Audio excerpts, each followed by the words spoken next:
कभी कभी उपासक फंस जाता है। सामने वाले को प्रसन्न करने की चेष्टा में कभी कभी उपासना में बाधा खड़ी हो जाती है। ये कैसे संतुष्ट होगा? ये बहुत बड़ी कमी है। इसी को कहा गया है दया बिना साधु कसाई, और दया करी तो आफत आई। सामने वाले को परमार्थ का उपदेश करके दूर हट जाना चाहिए। वो पकड़े परमार्थ को तब तो उसको निकाला जा सकता है, और यदि कहीं कि इसको संतुष्ट करके निकाला जाए तो वो कभी संतुष्ट नहीं हो सकता। ऐसी नीच वृत्ति होती। जितना आप उसको निकालने की चेष्टा करेंगे उतना ही वो आपको दलदल में धंसाता जाएगा। ये प्रकृति का सिद्धांत है, इसलिए उपासक को निरपेक्ष रहना चाहिए, किसी की अपेक्षा नहीं रखनी चाहिए। ये अनुभूत बात कह रहे हैं। जो संतों से अनुभूत है वही हृदय में अनुभव में आता है। उपासक को यदि कभी ऐसा अवसर मिले कि किसी को भगवत मार्ग में बढ़ाना है तो वो ये ध्यान रखे कि हमें अपने को बचा करके इसको निकालना है। कहीं उसके मन की संतुष्टता के द्वारा हम परमार्थ निरूपण करेंगे तो वो कभी नहीं निकल पाएगा, क्योंकि उसका मन ये समझ जाएगा कि हमारे अनुकूलता को लेकर ये विचारवान है, हमारी अनुकूलता के लिए, बस वो आपको रौंद देगा। और परमार्थ का उपदेश दिया और निरपेक्ष हो गए और वो आप पर आसक्त होता चला जा रहा है, वो निकल जाएगा। त्रुटि यही हो जाती है उपासक से कि इसको कैसे संतुष्ट करूं, वहीं उसका पतन हो जाता है। पतन अपने आराध्य देव का चिंतन छोड़कर मांस के लोथड़े शरीरों का चिंतन होने लगता है। ये कैसे राजी रहे, वो कैसे राजी रहे, परिवार कैसे राजी रहे, भगत कैसे राजी रहे। निकले थे हरि को राजी करने के लिए और हो गया प्रपंच को राजी करना। ये बहुत सूक्ष्म बात है। ये शास्त्र सम्मत और हृदय सम्मत बात है, दोनों की अनुभूति।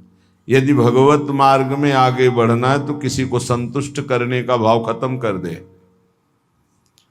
शास्त्र सम्मत उपदेश है, पकड़ना है पकड़ो, नहीं पकड़ना है तो डूबो।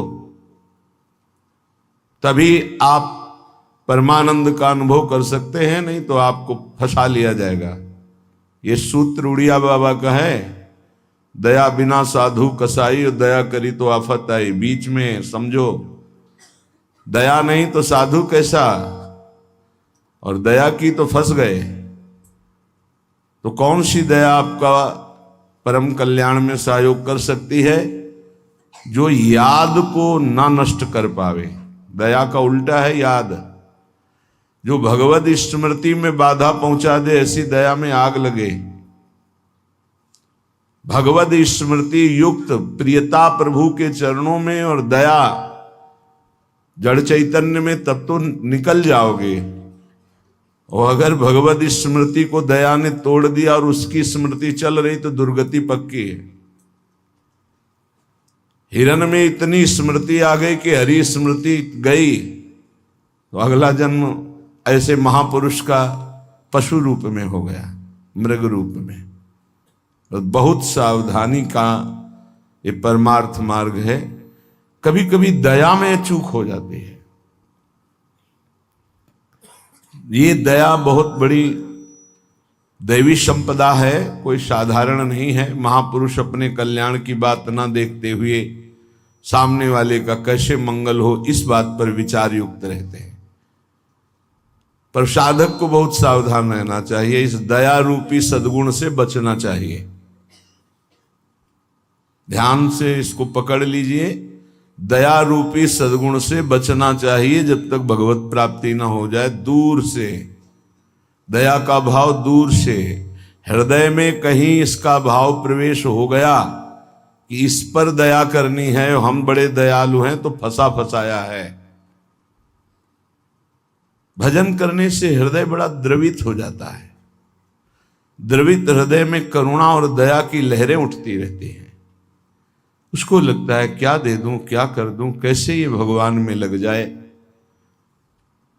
अच्छी बात है, पर व्यवहार में ये तुम्हारी बात कोई जान गया कि तुम इतने दयालु हो तो दुरुपयोग कर देगा, तुम्हारी इस दया का दुरुपयोग हो जाएगा। बहुत अच्छे से इसको समझ के बोल रहे हैं। इसलिए चाहे गृहस्थ हो चाहे विरक्त हो, यदि भगवत प्राप्ति करनी है तो दया रूपी सद्गुण को हृदय में दबा दो। बाहर से निरपेक्ष और उदासीन रहो।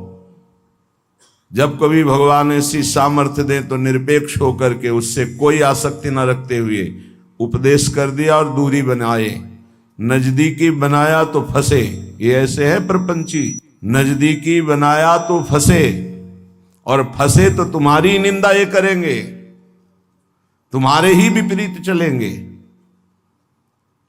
बहुत सावधान।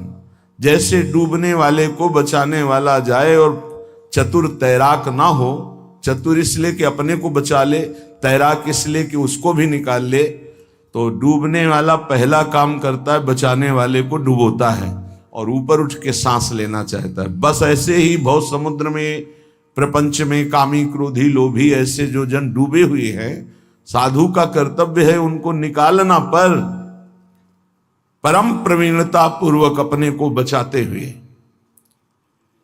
नहीं तो पक्का डूब जाएगा। पक्का अनुभव की बात है। संतों की जो बातें होती है छाती की बातें होती, पढ़ी लिखी बातों में उतना प्रभाव नहीं पड़ता जितना हृदय की अनुभूत बातों पर पड़ता है। फिर अनुभव होगा कि बड़ा इष्ट कठोर है, वो हमारी रक्षा नहीं की, हमको बचाया नहीं, हम संकट में फंस गए। तो इष्ट शास्त्रों में संतों के रूप में, गुरुदेव के रूप में उपदेश करते हैं। निरपेक्षम मुनिम शांतम निर्वैरम समदर्शनम। कहां यहां ऐसा लिखा है कि तुम ऐसी दया करो कि उसी का चिंतन करने लगो, उसी के गले लग जाओ, उसी को अपना मान लो? कहां लिखा है? निरपेक्षम, किसी की अपेक्षा नहीं। हम उपदेश कर रहे हैं, उसको पकड़ो तो आओ, जैसे हम चाहें वैसे चलो तो आओ, नहीं तो जाओ। भगवान का ही सब बनाया हुआ खेल है, भोगो खेलो, नरक जाओ स्वर्ग जाओ, तुम्हारी रुचि। अगर मुक्त होना चाहते हो तो आज्ञा का पालन करो, निरपेक्ष रहे। निरपेक्षम मुनिम, मननशील, एक क्षण भी अपने प्रभु को ना छोड़े। इस संसार का सूत्र है। यदि आप निरपेक्ष रहे तो आपकी चरण धूल माथे पे चढ़ाएगा और आपकी आज्ञा का पालन करेगा। और यदि आपने दुलार कर दिया, उसको अपेक्षा कि ये भगवान को प्राप्त हो, ऐसी चेष्टा करके दुलार कर दिया, तो वो तुम्हारी बात को रौंद देगा। सामने वाला यदि अपना परिवर्तन नहीं चाहता तो पूरा जीवन संग दे दो तो भी उसका परिवर्तन नहीं होने वाला। अगर परिवर्तन चाहता है तो दूर से एक शब्द सुनकर उसका परिवर्तन हो जाएगा। साधु बहुत सावधान। बड़े बड़े जो संत अनुभव करके बोल गए हैं, वो अपने अनुभव से बोल रहे हैं, अपने हृदय की बात बोल रहे हैं। आप पकड़ लोगे तो आपका चिंतन नहीं बर्बाद होगा, वो अनुभूत बात आपको माया से बचा लेगी। सदैव अपने इष्ट देव के विचार में रहना चाहिए। भूल ये हो जाती है कि हम उसे प्रभु न मानकर उसका कल्याण करने का ठेका ले लेते हैं। हम इसका उद्धार कर सकते हैं, भूल हो गई। हमारे प्रभु आए शिष्य का रोल करते हुए, स्वांग करते हुए, तो स्वांग मात्र करना गुरु का असली बात नहीं है। गुरु शिष्य एक ही परमात्मा तत्व विराजमान है, असली बात है। ये भूल हो जाती है। कैसे ये संभले, कैसे ये दुखों से निवृत्त हो, कैसे भगवान को प्राप्त हो।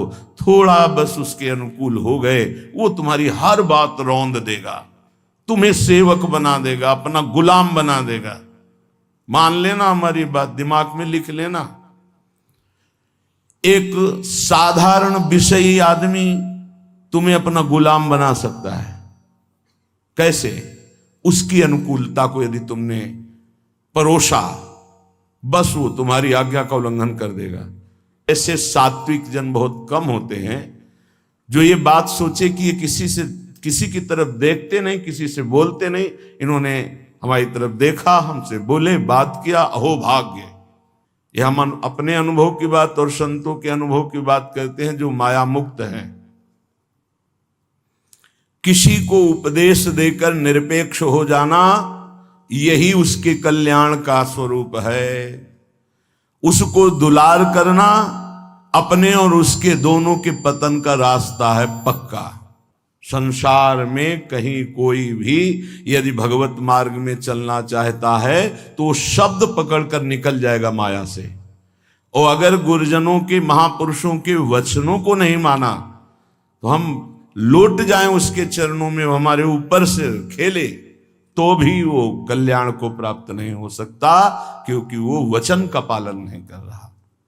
गुरुजनों का उदास रहना हमारे लिए अत्यंत आवश्यक है, क्योंकि जब वो उदासीन होकर तिरछी चितवन से देखते हैं तो हृदय थर्रा जाता है और धर्म पूर्वक चलता है। और जब गुरुदेव मुस्कुरा देते हैं तो उसका उल्टा फल होता है, हमें गर्व हो जाता है और हम उनकी आज्ञा का उल्लंघन कर देते हैं। ये संसार सद्गुरु स्वरूप है, ये पूरे जीवन शिक्षा देता रहता है। इसलिए हम बैरागी, भगवत मार्ग के अनुरागी या गृहस्थ में जो वैष्णवजन हैं, उनको ये जो दूसरों को उपदेश देना, दूसरों के कल्याण का ठेकेदार बन जाना, ये बहुत ही घातक खेल है।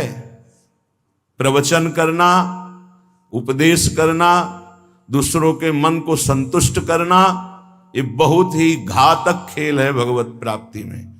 तब तक मुंह नहीं खोलना चाहिए जब तक स्वयं साक्षात्कार भगवान का न कर ले, नहीं तो मिटिया मेट साधना को करने के लिए ये माया प्रपंच बहुत विचित्र है। उस समय आपको अनुभव होगा कि भगवान बहुत कठोर हैं, हमारी बात नहीं सुनते, हमें बचाया नहीं, इसीलिए पहले भगवान संत और शास्त्रों के रूप में बोल दिए हैं, ऐसा करोगे तो परिणाम ऐसा होगा। सावधान, तब तक कभी किसी को शिष्य ना बनावे जब तक स्वयं भगवत प्राप्त ना हो जाए। तब तक कभी प्रवचन उपदेश ना करे जब तक स्वयं प्रवचन उपदेश का आचरण जीवन में उतर ना जाए। जब सामने वाले में भगवान का दर्शन हो तो फिर स्वांतः सुखाय तुलसी रघुनाथ गाथा। अपने अंतःकरण में भगवत प्रेम उल्लसित होते हुए भगवत चर्चा, ये आत्म सुख के लिए है। नहीं तो बाधा पड़ जाएगी, पक्का बाधा पड़ जाएगी। इष्ट का चिंतन छूट करके इसको कैसे प्रसन्न करें, इसको कैसे राजी करें, इसको कैसे दुलार करें, बस इसी में अब आप विचार करो। एक संसार त्यागी वैरागी भगवान के मार्ग का पथिक प्रपंचिक शरीराभिमानी भोगी विषयी पुरुषों के संतुष्टता के लिए वो विचारवान हो गया। ये विचार है गलत। तुम्हारे विचारों का उनके विचारों में प्रवेश हो जाए और वो तुम्हारे विचार में मगन रहे, तब उनका कल्याण होगा। तुम अपने विचारों को दबाकर उनके विचार में मगन हो गए, तुम्हारा पतन हो जाएगा। इसीलिए प्रचार प्रसार के लिए सिद्ध पुरुषों का अधिकार है। श्री वृंदावन दास जी महाराज विचारत ऐसे ही दिन जात, रात दिन इसी विचार में मगन रहो। श्यामा श्याम का नाम, श्यामा श्याम का रूप, श्यामा श्याम की लीला। कब मिली हो ब्रज जीवन प्यारे, गोरे सावल गात। विचारत ऐसे ही दिन जात। उपासक का कैसे दिन जाता है, कैसे रात जाती है।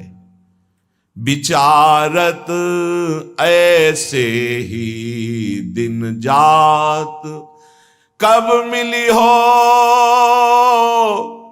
ब्रज जीवन प्यारे, कब मिली हो, कब मिली हो, विचारत ऐसे ही दिन जात, कब मिली हो ब्रज जीवन प्यारे, गोरे सावल गात, विचारत ऐसे ही दिन जात। कब मिलोगे? इतने दिन हो गए अभी तक साक्षात्कार नहीं हुआ। आज का दिन गया, आज की रात गई, फिर दिन आया, प्रभु कब मिलोगे, कब मिलोगे? ये व्याकुलता, यहां दूसरे के चिंतन की कोई गुंजाइश नहीं है। दया से चिंतन में फिसला साधक। ये हिरण का बच्चा मर जाएगा अगर हम इसकी रक्षा नहीं करेंगे। चलो ठीक, बाहर निकाल लिया, अब इसका पालन पोषण करना, चलो ये भी ठीक। 10-5 दिन में छोड़ देते, नहीं, गले लगा लिया, अगला जन्म हिरण का हो गया। बहुत बुरी तरह साधक दया में फंस जाता है। आसपास ऐसा जाल बिछ जाता है कि निकलना मुश्किल हो जाता है। दया से बहुत बचो, ये भागवतिक सद्गुण है, आता है हृदय में, द्रवित होता है हृदय। जहां दूसरों का चिंतन हुआ तहां चिंतन अपना बदल जाता है। फिर क्या होता है? कहिबे में नियरे से लागत, सपन्यों नहीं दर्शात, अब कछु निठुर भय या जुग में, ताते मन पछतात, विचारत ऐसे ही दिन जात। वो बातें तो प्रभु की करता है, लेकिन ऐसा अनुभव में नहीं है। बहुत दूर प्रभु होते हैं।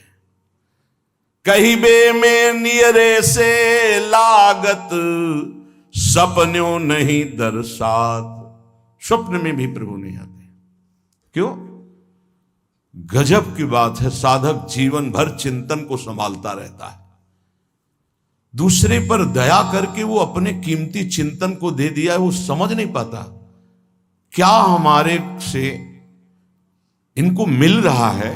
इन्होंने अमोघ चिंतन छोड़ करके मुझे अपना लिया, मेरा चिंतन करते हैं, मेरे दोषों को मेरे सामने रखते हैं, मेरे को अपना मानते हैं, इसलिए प्राण न्यौछावर हो जाने चाहिए। लेकिन नहीं, वो प्राण ले लेगा उसके, अगर ऐसी गलती की कोई उपासक।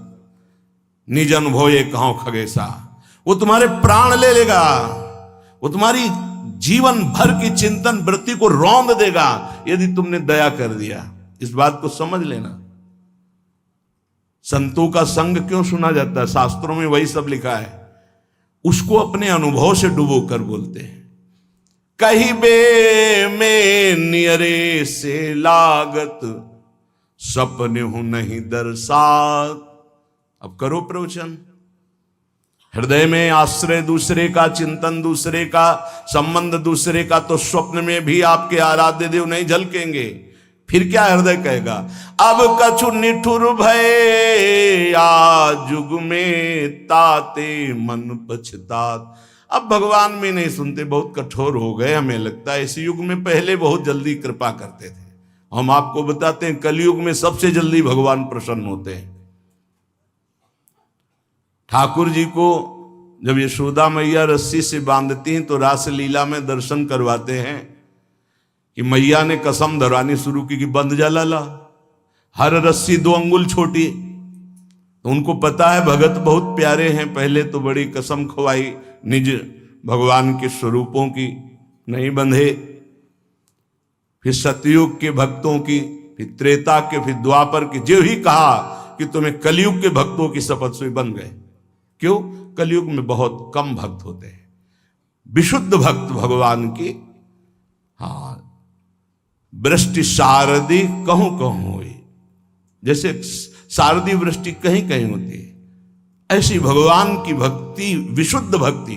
विशुद्ध भक्ति में मिलावट, नाटक, दंभ, पाखंड, दिखावा, ये सब नहीं। केवल एक प्रभु से अपनापन, बहुत कम, तत्काल बन गए भगवान। कलयुग के भक्तों की जीव शपथ दी भगवान, ऐसा रासलीला में दर्शन कराते। कलयुग में बहुत जल्दी भगवान का साक्षात्कार होता है, पर बड़ा कठिन है अपने मन को समेट कर प्रभु में लगाना।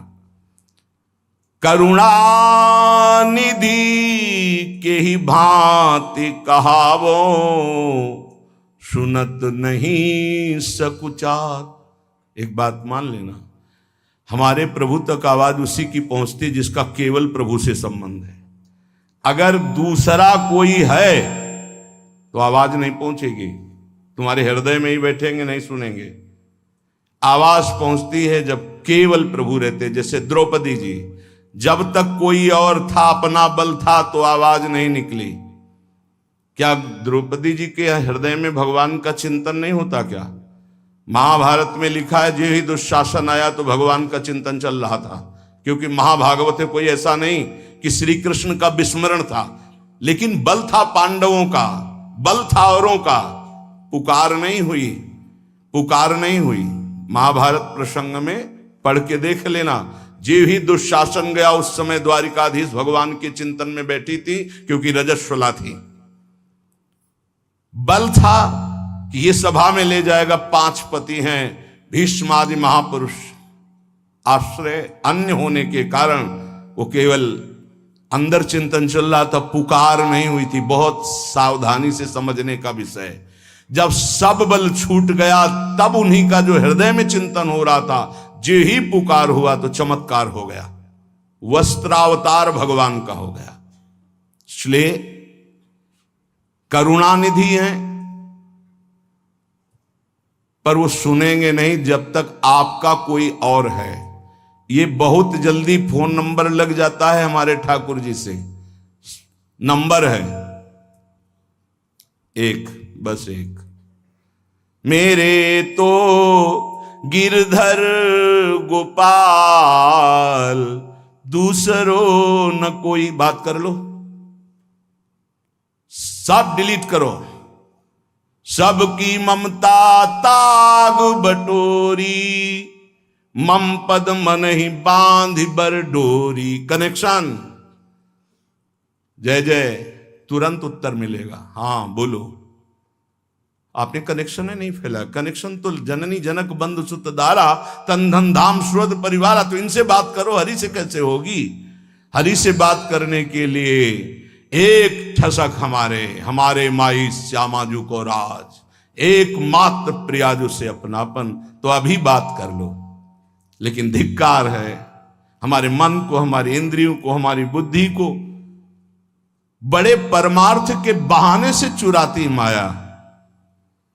माया कोई विपक्ष बन के थोड़ी आती है, नहीं तो साधक विपक्ष को पहचान के फौरन अपने को बचा ले, वो भी चतुर खिलाड़ी है। पक्ष बन के आती है, हम इसका कल्याण कर देंगे, ये हमारी सेवा में है, ये इसका मंगल होना चाहिए। मार देगी। विपक्ष सेवा के बहाने से घुसता है और फिर मार देता है। ये बात ध्यान रखना, पकड़ लो हमारी बात को। एक परमहंस जी हमें मिले, वो आर्मी में मेजर थे, बाद में संत बने। बहुत ही अष्टपुष्ट शरीर, हमसे एक बीता लंबे, और भारी त्रिशूल हाथ में रखते थे। गौ रक्षक, हजारों गौओं को ट्रकों से छुड़ाया था। तो विपक्ष मूड़ मुड़ा के, सफेद अचला सफेद ऊपर, साष्टांग दंडवत उनके आश्रम में। महाराज हमारी गौ भक्ति बहुत जोर की। वो कसाई था, आपका शिष्यत्व स्वीकार करने आए, जो आपका नाम सुना, आपकी गौ भक्ति, तो उनका भैया बड़े भाग्य हैं आपके, बस हमें केवल गौ सेवा करनी है, आप अपनी गौ सेवा में रख लो। हजारों लाखों गौएं थी, और इतनी नम्रता 1 साल में की कि सेवा में आ गया, शरीर सेवा में। हर बार साष्टांग दंडवत, हर बार जे भी, बस उसने ये स्वांग ही रचा था, जे भी शरीर सेवा में आया 2-3 दिन के अंदर वो रात्रि में दूध लेते थे 2 लीटर गाय का, उसी में जहर, जे ही पिया दूध से तुरंत अंदर, वो बड़े भागवतिक थे, तुरंत अंदर आया, तुम्हें जहर दे दिया गया। बुलाया, कहां है वो? गायब, है ही नहीं। 5 लीटर गौमूत्र पिया, हमसे एक बीता लंबे से, बस उनको यही समझ में गाय बचा सकती है। 5 लीटर जो ही गौमूत्र पिया, 5 मिनट में ही इतनी उल्टियां हुई कि सब बाहर। थोड़ी देर के लिए मूर्छित रहे, कोई डॉक्टर की जरूरत नहीं पड़ी और ठीक हो गए। एक तो भागवतिक दिव्य श्रद्धा उनकी, दूसरी गौमूत्र ने उनको बहुत सी उल्टियां करा दी। 5 लीटर, ढक्कन 2 ढक्कन की बात, इतनी गर्मी, 5 लीटर मतलब बार बार उल्टियां, तो सब बाहर निकल गया। और सामर्थ्यशाली भगवत चिंतन परायण गया न सेवा के मिस से। विपक्ष कभी विपक्ष बनकर नहीं आता, मित्र बनकर आता है। ऐसे ही साधक पक्का समझ ले, माया विपक्ष, वो मित्र बन करके आएगी, वो आपकी सेवा में से आएगी, हाथ जोड़ के आएगी और रौंद कर पैरों से चली जाएगी। कागज में लिख लो, दिमाग में लिख लो। कैसे जानोगे माया विपक्ष आ गई हमारी सेवा में? जिसके संग से प्रभु का चिंतन छूटे और उसका चिंतन बनने लगे, चाहे जिस भाव से हो, चाहे दया से हो, प्यार से हो, दुलार से हो, किसी बात से हो, बस समझ लेना ये विपक्ष है, अपना पक्ष नहीं। क्योंकि जिसके संग से प्रिया प्रीतम की स्मृति निरंतर चले वो तो अपना पक्ष, और जिसके संग से प्रिया प्रीतम का स्मरण चला जाए और उसकी स्मृति आ जाए तो जाके प्रियन राम वैदेही तजिए ताहे कोटि बैरी सम जद्यप परम स्नेही, परम स्नेही का रूप लेकर के आते। बहुत सावधान उपासक को रहना चाहिए, नहीं तो करुणानिधि प्रभु होते हुए भी तुम्हारी बात नहीं सुनेंगे, तुम्हारी आवाज नहीं जाएगी वहां तक। फिर कहोगे भगवान ने बचाया नहीं, तुमने सिद्धांत का भंजन किया, सिद्धांत के विरुद्ध चले, इसीलिए तुम मारे गए, इसीलिए तुम्हें गिरा दिया जाएगा। बाद में दोषी तुम होगे क्योंकि तुमने दया की, यहां भी और परलोक में भी। 3 जन्म लगे भगवत प्राप्ति के लिए। पहले जन्म में ही पिता भगवान थे ऋषभ देव जी, भरत जी के। ये लीला करके उन्होंने दिखा। इसलिए वैष्णव, सन्यासी, साधक, उपासक अपने जीवन में बहुत सावधान रहे, पूरे जीवन में। कभी कभी जगत कल्याण की भावना भी उसको बंधन का कारण बन जाती है। इसलिए जगत भगवत स्वरूप है, इसका कल्याण नहीं करना, तुम अपने को बचा के निकल जाओ, यही बहादुरी है।